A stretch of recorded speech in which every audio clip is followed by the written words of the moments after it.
बहुत समय पहले की बात है। उन दिनों भारतवर्ष के एक विशाल राज्य पर सम्राट शत्रुजीत का राज्य था। वे केवल एक सम्राट नहीं थे, बल्कि एक ऐसे न्यायप्रिय और करुणामय राजा जो अपनी प्रजा को अपनी संतान समान मानते थे।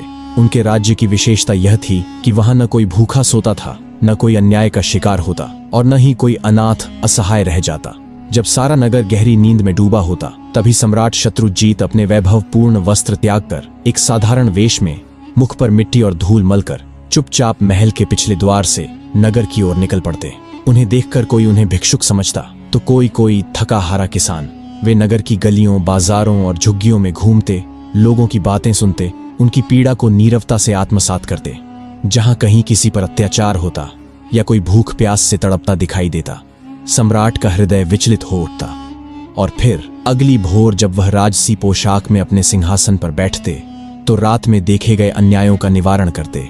जनता बस यही जानती थी कि उनका राजा अत्यंत दयालु है, परंतु कुछ विश्वसनीय मंत्रीगण ही इस गूढ़ रहस्य से अवगत थे कि सम्राट रातों में स्वयं नगर की दशा देखने निकलते हैं। यह केवल शासन करने का ढंग नहीं था, यह जनमानस के हृदय पर राज्य करने की कला थी।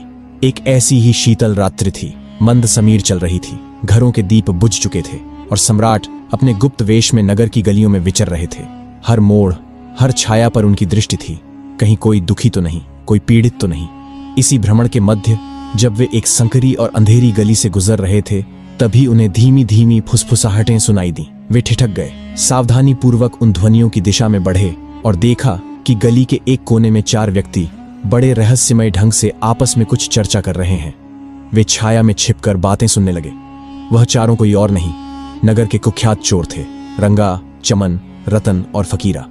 वे अगली चोरी की योजना बना रहे थे। चमन, जो सबसे चतुर था, फुसफुसाया, इस बार हर कदम सोच समझ कर रखना होगा, पिछली बार की चूक नहीं दोहरानी चाहिए।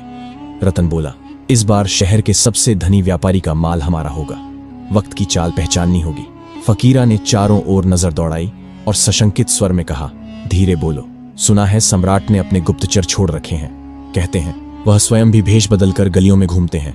तभी एक अन्य चोर व्यंग्य में हंसते हुए बोला, हाँ राजा, वह तो महलों में आराम करता होगा, हमसे मुकाबला करेगा।